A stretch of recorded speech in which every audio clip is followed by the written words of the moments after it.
Friend आपका welcome है आशीष पीछे में। तो आज हम देखेंगे क्या एमिनो अम्ल के उदाहरण, वो सॉरी एमिनो अम्ल के गुण, ये भौतिक गुण, सही है, भौतिक गुण, ठीक है। Physical property of amino acid,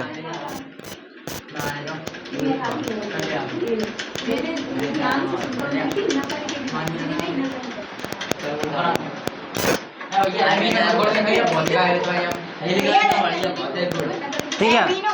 amino अम्ल के भौतिक गुण देखें या गुण देख लो, क्या बात में क्या प्रॉपर्टी देख लो। एमिनो अम्ल होते कैसे हैं? दो प्रकार के प्रिंसिपल होते हैं, आपके प्रधानाचार्य और एक मुख्य वाले, मेन। अरे मतलब प्रिंसिपल, एक तो प्रिंसिपल वाला वो तो प्रधानाचार्य हो गए, एक प्रिंसिपल यानी सिद्धांत। हाँ ठीक है, हाँ प्रिंसिपल, वाह। एक CL एक PAL। एमिनो अम्ल के भौतिक गुण, पहला है यह श्वेत क्रिस्टलीय होते हैं। कैसे होते हैं? श्वेत यानी व्हाइट प्रेसिपिटेट, ठीक है, यानी क्रिस्टल, ठीक है। यह श्वेत क्रिस्टलीय होते हैं, ठीक है।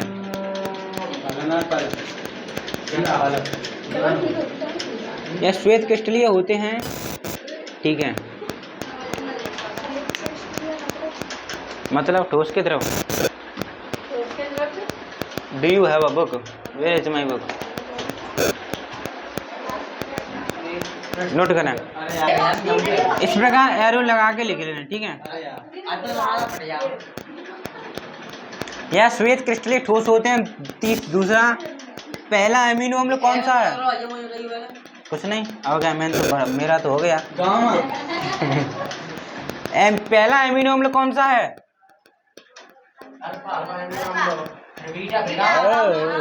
ग्लाइसिन लगा है, हाँ भाई, अल्फा एमिनो अम्ल कोई बोलेंगे, ठीक है।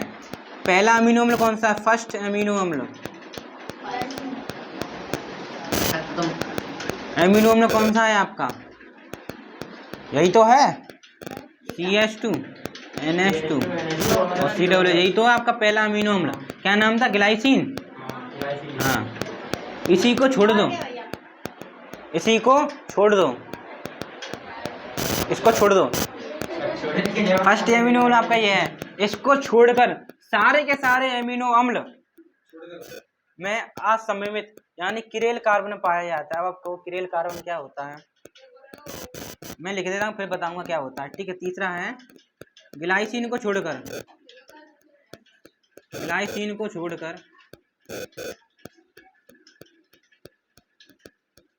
छोड़ सी होगी, ग्लाइसिन को छोड़कर सारे एमिनो अम्ल, सारे क्यों, सभी एमिनो अम्ल में किरेल कार्बन सी यानी कार्बन, चलो हिंदी में लिख ले रहे हैं, अभी बता रहे हैं, किरेल कार्बन पाया जाता है। किरेल कार्बन बता रहे हैं, मैंने हेलो एल्केन और हेलो एरेन वाले चैप्टर में कराया था, नहीं पता देख लो। ये आपका कार्बन है। कार्बन कितनी बैलेंस संयुक्ता होती है कार्बन की? 4 होती हैं, 4 बॉन्ड बनाता है, 1 2 3 4, ठीक है। अब कार्बन 4 बॉन्ड बनाता है। मान लिए हर कार्बन के 4 बॉन्ड अलग अलग क्रियात्मक समूह से हैं, तो आप उसको बोलोगे किरेल कार्बन। क्या बोलोगे? Chiral carbon. मान लिए यहाँ पर आपका ये CWS लटका है, यहाँ पर NH2 लटका है, यहाँ पर मान लीजिए कोई आपका एल्किल समूह लटका है, यहाँ पर हाइड्रोजन लटका है, देख रहे हो। CH3 लगा दो, क्या है, तो देख रहे हो इस कार्बन के 4 बॉन्ड अलग अलग समूह से हैं, है कि नहीं है। इधर CWS से है, इधर NH2 से है, इस हाइड्रोजन से, इधर CH3 से है। तो ऐसा कार्बन जिसके 4 बॉन्ड अलग अलग हों, समझ रहे हो, तो उसे आप क्या बोलोगे? Chiral carbon. क्या बोलोगे? Chiral carbon. खाली इसको छोड़ दो, जितने भी एमिनो अम्ल बचे उसमें क्या मिलेगा? आपका किरेल कार्बन मिलेगा। क्या मिलेगा? Chiral carbon. किरेल कार्बन मतलब उसकी चारों संयोजकताएं अलग अलग बॉन्ड से क्या हो? बंधित हो, अलग अलग बॉन्ड से बंधित हो, ठीक है। तो उदाहरण हो गया आपका, ठीक है। बंधा हुआ, ठीक है। उदाहरण है आपका, ये आपका कार्बन पहला तो CWH है, ये आपका NH2 है, और मान लो इधर हाइड्रोजन लटका है, इधर आपका कोई एल्किल समूह आ गया, ठीक है। तो ये आपका क्या है, किरेल कार्बन। तो ग्लाइसिन को छोड़कर सभी एमिनो अम्ल में किरेल कार्बन पाया जाता है। किरेल कार्बन यानी कार्बन की चारों संयुक्ताएं अलग अलग बॉन्ड बना रही हूँ, ठीक है। इसको नोट करें, किसी भी प्रकार की टिप्पणी ना करते हुए। हाँ, बस बस बस। ज्विटर आयन क्या होगा, ध्यान से समझना। जो आपका एमिनो अम्ल किसे कहते हैं, जिसमें क्या हो, NH2 समूह हो और क्या हो, CWH समूह हो। ये इसकी प्रकृति कैसी होती है, क्षारीय है, और इस वाले की अम्लीय प्रकृति होती है, ठीक है। और इसका क्षारीय नेचर होता है, यानी क्षारीय प्रकृति, इस वाले की अम्लीय प्रकृति, ठीक है। देखो ज्विटर आयन क्या हो गया, ध्यान से समझना, हाँ ध्यान समझना। एमिनो अम्ल में NH2 व CW दोनों समूह पाया, सीधी सी बात है, ठीक है। ब्रेक लग रहे हैं, ठीक है। इसकी प्रकृति कैसी होती है, क्षारीय है। इसकी प्रकृति कैसी होती है, अम्लीय।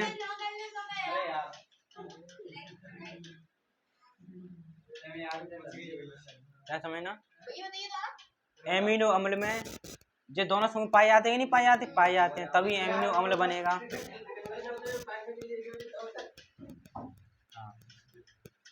ठीक है। और NH2 की प्रकृति क्षारीय है, और दे दो, हमने बहार में दे दिया, ठीक है। इसकी प्रकृति अम्लीय प्रकृति, ध्यान से समझना, ध्यान से समझना। आपने कक्षा 10 में सुनेंगे अम्ल क्या होते हैं, अरे वो वाले तरीका नहीं। अम्ल दो परिभाषा थी, हाँ। जो जल में डालने पर प्रोटॉन देते हैं, प्रोटॉन यानी H+, सीधी सी बात है, ठीक है। जो प्लस आयन देते हैं उसको प्रोटॉन ही बोलते हैं। अम्ल क्या करते हैं, जल में प्रोटॉन देते हैं, और ये क्या करते हैं, क्षार प्रोटॉन को लेते हैं, सीधे सा मतलब है। ये देते हैं, ये लेते हैं, ठीक है। बस काम करता हूँ, बढ़िया, ठीक है। तो ज्विटर आने में लिखना आप क्या, एमिनो अम्ल में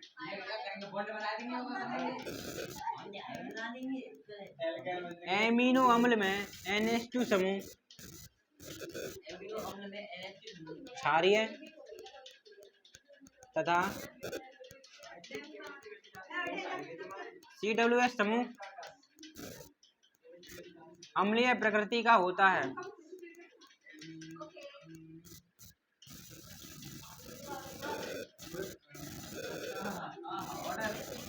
ठीक है। हाँ, तो हमने क्या देखा, एमिनो अम्ल में NH2 समूह क्षारीय तथा CWH समूह अम्लीय प्रकृति का होता है, ठीक है। इतने पता चल गया। अब अम्लीय प्रकृति का, तो ये क्या चढ़ेगा, प्रोटॉन छोड़ेगा, क्या करेगा, प्रोटॉन छोड़ेगा, और ये क्या करेगा, उस प्रोटॉन को क्या करेगा, एक्सेप्ट करेगा। प्रोटॉन का मतलब है ये H+ आयन छोड़ेगा, ये H+ आयन को ग्रहण करेगा, ठीक है।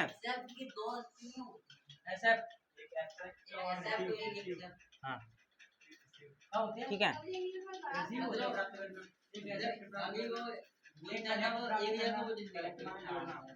तो क्या होगा, इनमें CWH समूह क्या करेगा, हाइड्रोजन छोड़ेगा, यानी H+ आयन छोड़ेगा, यानी प्रोटॉन छोड़ेगा। बात एक ही है, ठीक है। कड़वे क्या करोगे, हाँ। तो ये क्या करेगा, अपना H+ आयन छोड़ेगा, और ये क्या करेगा, H+ आयन लेगा। यहाँ पे ऐसे लिख सकते हैं, इनमें CWH समूह प्रोटॉन छोड़कर या त्याग कर लिख सकते हो आप, ठीक है। इनमें ये क्या करेगा, अपना प्रोटॉन छोड़ेगा, यानी H+ आयन अपना छोड़ेगा, और तथा एमिनो अम्ल तथा NH2 ये इसने छोड़ा, ये ले लेगा, ठीक है। इनमें CWH समूह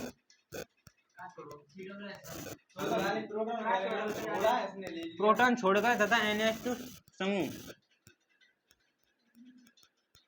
प्रोटॉन ग्रहण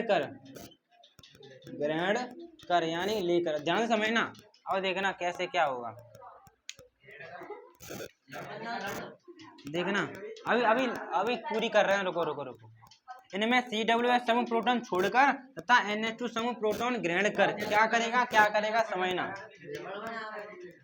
ग्रहण कर। अब ध्यान से देखना, मान लो मैंने अमीनो अम्ल बनाया एक, ये NH2 समूह, ये क्या आपका CWH समूह, ये आपका क्या है एमिनो अम्ल। एमिनो अम्ल किसे कहेंगे, जिसमें ये वाला ये दोनों समूह हो उसे आप क्या बोलोगे, अमीनो अम्ल कहेंगे। अब जैसे ही देखना, अब इसमें क्या होगा, ये अभिक्रिया क्या होती है, रिवर्सिबल, यानी प्लस का, ठीक है। हाँ, अब ध्यान से देखना क्या होगा, एमिनो अम्ल में दो प्रकार के समूह हैं, CWH और NH2। इसकी प्रकृति होती है अम्लीय और इसकी प्रकृति होती है क्षारीय। ये क्या करेगा, अपना प्रोटॉन छोड़ेगा और ये प्रोटॉन ग्रहण करेगा। प्रोटॉन क्या है इसमें, H+N। तो ये वाला क्या करेगा, अपना हाइड्रोजन छोड़ेगा और ये लेगा, यानी ये हाइड्रोजन इसको मिल जाएगा, समझ लो, ये 3 हो जाएंगे। ठीक है, अब ध्यान से देखना क्या होगा, तो आपका ये बनेगा RCH3 और ये क्या हो जाएगा नीचे आपका RNH3। अब ध्यान से देखना, जब कोई तत्व या पदार्थ अपना प्रोटॉन छोड़ता है तो उस पर क्या आता है, निगेटिव। क्या आता है, निगेटिव।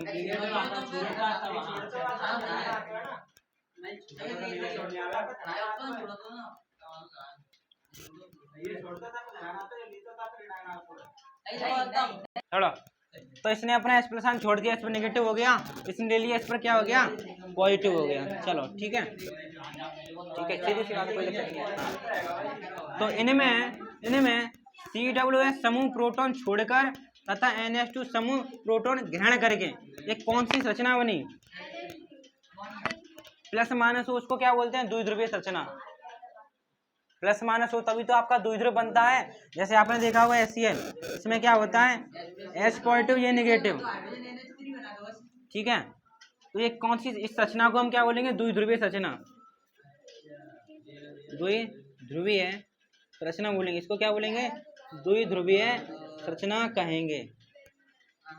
तो इनमें CWH समूह प्रोटॉन छोड़कर तथा NH2 समूह प्रोटॉन ग्रहण कर द्विध्रुवीय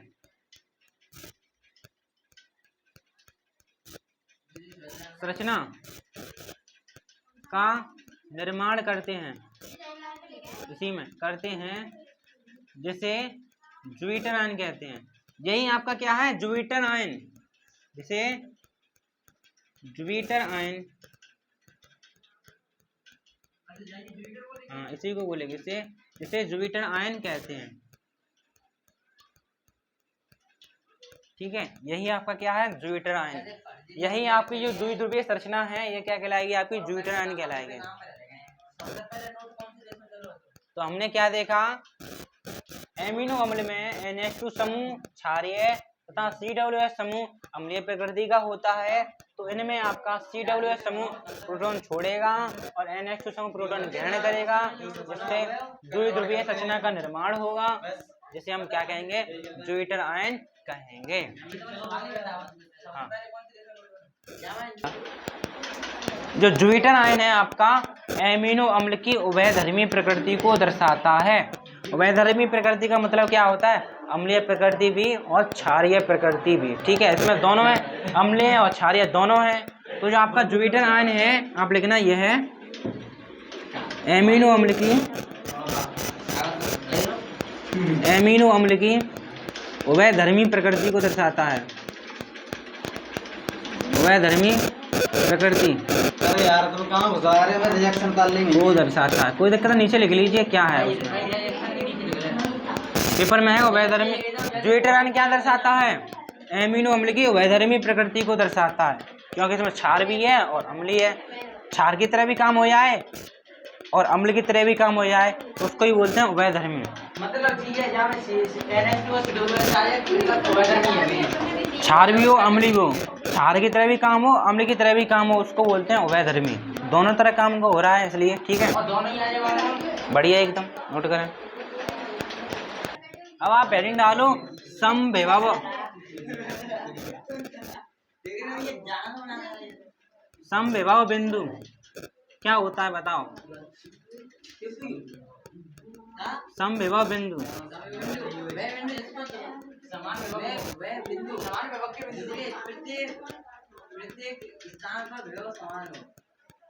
तो समविभव पृष्ठ हो गया। ऐसा पृष्ठ जहाँ पर सब विभव समान हो समविभव पृष्ठ बोलते हैं। ना ना ना, ये समविभव बिंदु है, इसमें विभव तो आएगा ही नहीं, कुछ और ही लॉजिक है, समझो। समविभव बिंदु ध्यान समझना क्या होता है। देखो ये आपका जुपिटर आयन है, ये क्या है आपका जुपिटर आयन। उठा लिया इसको, लिया उठा के। रुके अपनी बातें ना डालें, ठीक है। ये आपका क्या है जुपिटर आयन, क्या है आपका जुपिटर आयन। अब आप ध्यान से देखना। हाँ अब आप क्या करना, देखो ये समझा रहे हैं तब परिभाषा बनेगी, ठीक है। बस बस बस,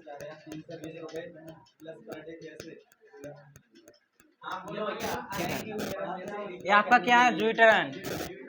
इसको आप दो प्रकार के विलयन में डालो, एक एक करके डालो। पहला है आपका अम्लीय माध्यम वाला, ठीक है। कौन सा है अम्लीय माध्यम में, इसको पहले किस में डाल दो, अम्लीय माध्यम में। किस में, अम्लीय माध्यम में, यानी एसिटिक मीडियम में। दूसरा क्या ले लो आप, क्षारीय माध्यम।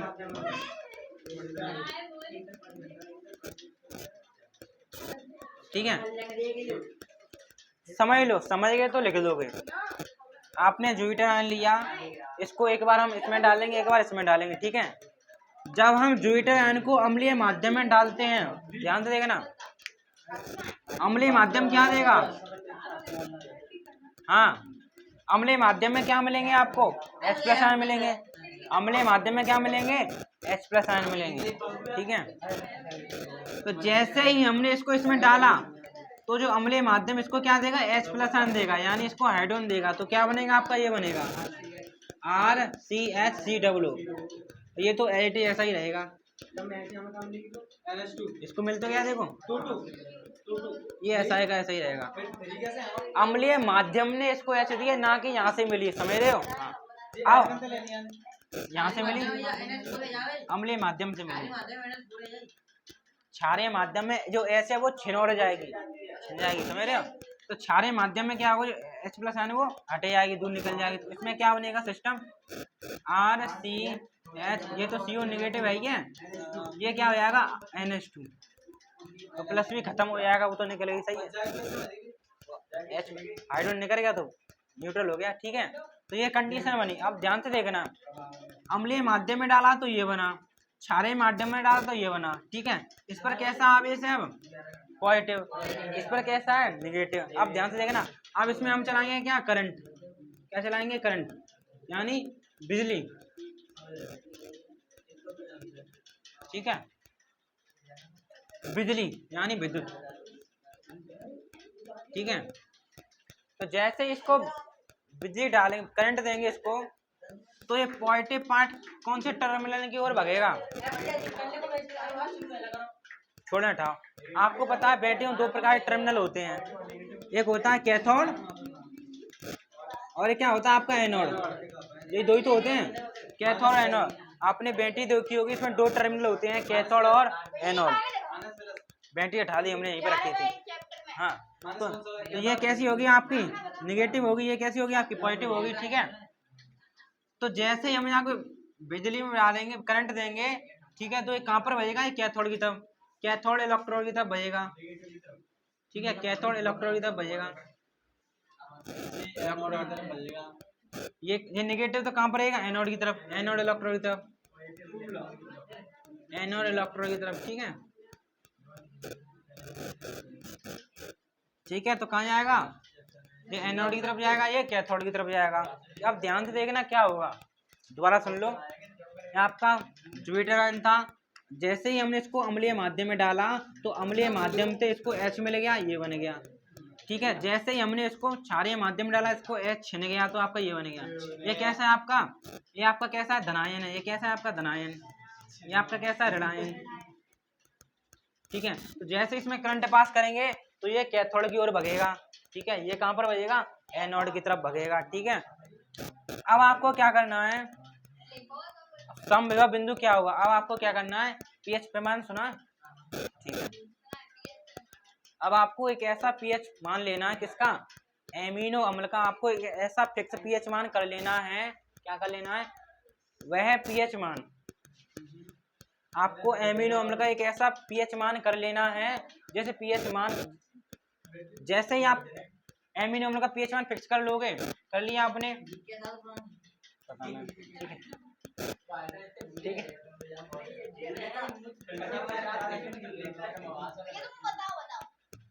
वह पीएच मान जिस पर एमिनो अम्ल में करंट चलाओगे आप, यानी वह पीएच मान जिस पर एमिनो अम्ल में क्या चलाओगे आप, करंट चलाओगे। करंट चलाने पर जो आपका एमिनो अम्ल है ना तो कैथोड की तरफ जाए ना एनोड की तरफ जाए, उसे आप बोलोगे समविभव बिंदु। मतलब जो एमिनो अम्ल है आपको उसका पीएच मान ऐसा फिक्स कर लेना है, कर लिया, जैसे ही आप उसको डालो करंट चलाओगे तो जिसको आयन है किसी भी इलेक्ट्रोड की ओर ना जाए तो उसे क्या बोलोगे, समविभव बिंदु बोलोगे। और पहले से ही आप फिक्स करके चल रहे हो, समझ रहे हो, ये इसका बिगड़ा हुआ है। परिभाषा लिख रहे हैं, ना समझ में आए तो दोबारा देखना। तो आप लिखना वह पीएच मान, कौन से वाले में, ये वाली अम्लीय माध्यम से H मिली, इसको अम्लीय माध्यम में H प्लस आयन घूमते हैं बहुत सारे, हाँ दे दिया, इसने छीन ली, इसका काम है छीनने का, ठीक है। तो वह पीएच मान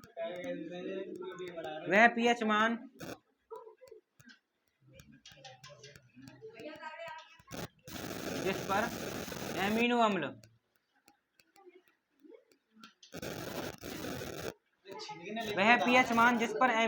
में विद्युत धारा प्रवाहित करने पर, वह पीएच मान जिस पर एमिनो अम्ल में विद्युत धारा प्रवाहित करने पर यह किसी भी, कौन, यही एमिनो अम्ल, या किसी भी इलेक्ट्रोड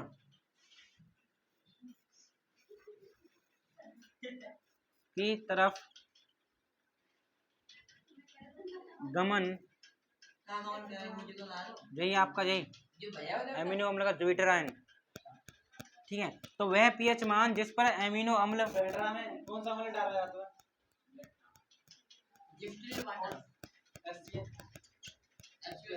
ठीक है। तो वह पीएच मान जिस पर एमिनो अम्ल में विद्युत धारा प्रवाहित करने पर यह किसी भी इलेक्ट्रोड की तरफ गमन ना करे उसे समविभव पृष्ठ कहते हैं, सॉरी समविभव बिंदु कहते हैं, समविभव बिंदु कहते हैं। यानी वह पीएच वैल्यू जिस पर एमिनो अम्ल की, वह पीएच वैल्यू जिसमें करंट चलाने पर उसके जो ज्यूपिटर आयन है, जो एमिनो अम्ल है, ना कैथोड की तरफ भगे ना एनोड की तरफ भगे, यानी किसी भी इलेक्ट्रोड की तरफ ना भगे, तो भाई तुम क्या बोलोगे, आप समविभव बिंदु कहोगे। तो वह पीएच मान जिस पर एमिनो अम्ल में विद्युत धारा प्रवाहित करने पर यह किसी भी इलेक्ट्रोड की तरफ गमन ना करे तो उसे समविभव बिंदु कहते हैं, ठीक है। यह समझाने का तरीका है, इसको बना तो बना लो, ना तो ना ना ना। हाँ, अब आप देखो क्या पेप्टाइड,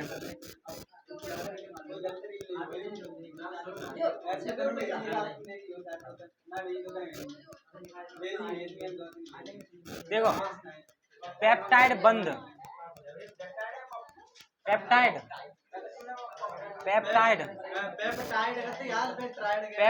बंद, पेप्टाइड बंद क्या होता है, ध्यान समझना।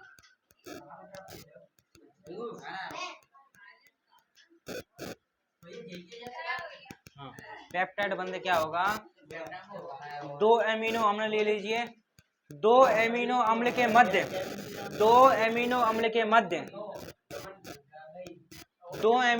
मध्य जल के अणु के त्याग से बना बॉन्ड पेप्टाइड बंद कहलाता है। मतलब कैसे, दो एमिनो अम्ल ले लीजिए, समझ लो, एक मैंने एमिनो अम्ल लिया, ये रहा RCH NH2, ठीक है।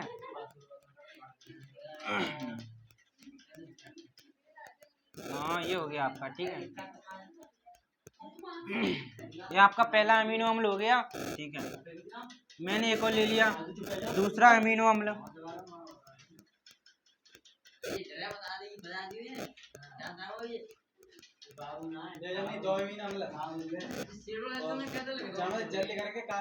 जल निकालने की व्यवस्था बनाई जा रही है।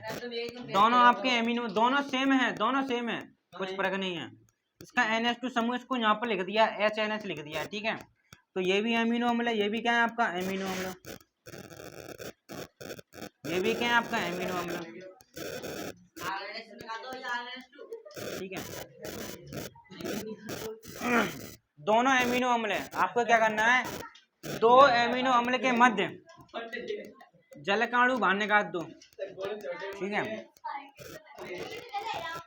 हाँ, तो दो एमिनो अम्ल के मध्य जल के अणु के निकलने से, दो एमिनो अम्ल के मध्य जल के अणु के निकलने से जो बॉन्ड बनेगा उसे आप क्या बोलोगे, पेप्टाइड बंध कहोगे। देखो ये तो निकल गया, पानी निकल गया आपका, क्या बन जाएगा आपका, यही तो बनेगा RCH NH2। और ये कौन सा बंध बनेगा, ये तो है ही है, सब ऐसा, ये क्या बन जाएगा NH, ठीक है। ये तो है ही आपका CR, हटाओ इसको, बस H2, ठीक है। तो ये जो बॉन्ड बना इसी को आप क्या बोलोगे, पेप्टाइड बॉन्ड। तो कहने का मतलब ये है, दो एमिनो अम्ल के मध्य, दो एमिनो अम्ल के मध्य जल के अणु के निकलने से जो बंध बनता है पेप्टाइड बंध कहलाता है। तो परिभाषा देखेंगे फिर दोबारा भी समझेंगे। आप लिखना, दो एमिनो अम्ल के मध्य जल के एक अणु के निकलने से, बस घुमा के लिख दिया, दोनों सेम है, ठीक है। अभी दोबारा बताएंगे, दो एमिनो अम्ल के मध्य जल के एक अणु के निकलने से जो बंध बनता है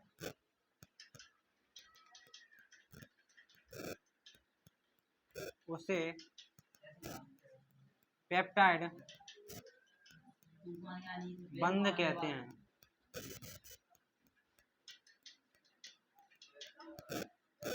पेप्टाइड बंध कहते हैं। दोबारा देखना, मैंने अमीनो अम्ल लिया, ये रहा RCNH2CH, ठीक है। CWH में पहले लिखता था, पता आपको, मैं ऐसे भी लिख सकता हूँ, ठीक है, ऐसे करके, ठीक है। ये लिख लिया मैंने अमीनो अम्ल। ऐसा ही एक और अमीनो अम्ल लिख रहा हूँ, लेकिन उसका जो हाइड्रोजन है उसको मैं हाईलाइट करूंगा, ठीक है, इस प्रकार।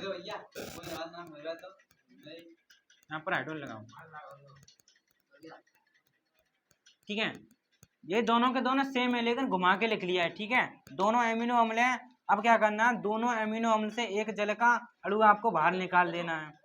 तो दो एमिनो अम्ल के मध्य एक जल के अणु के बाहर निकलने से जो बंध बनता है उसे आप क्या बोलोगे, पेप्टाइड बंध कहोगे। क्या कहोगे, पेप्टाइड बंध कहोगे, ठीक है। तो ये आपका क्या है, पेप्टाइड बंध है, नोट करें।